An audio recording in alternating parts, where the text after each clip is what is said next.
There are two possible mens rea for assault. Either the prosecution can attempt to prove intention to cause the victim to apprehend immediate unlawful force, or if they're struggling to prove intention, then they might rely on recklessness to cause the victim to apprehend immediate and unlawful force. Let's look at intention first.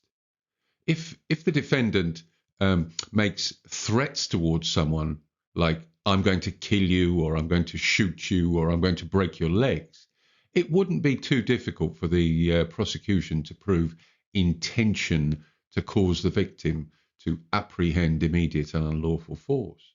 However, there are some situations where the defendant's intention might be something else, and yet they've still caused the victim to apprehend that immediate and unlawful violence. In situations like this, the prosecution might rely on the Cunningham test of recklessness.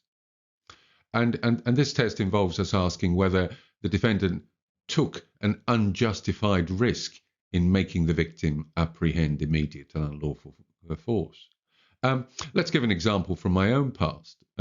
Before I was a law teacher, I used to be a chainsaw juggler in the circus. And once when I went into teaching, I was asked if I had any entertainment I could do with the children. So I brought my chainsaws in and was juggling them one day in front of a group of year sevens when unfortunately I lost control of one of the chainsaws and it flew across the room and narrowly missing a student who was sitting in the corner.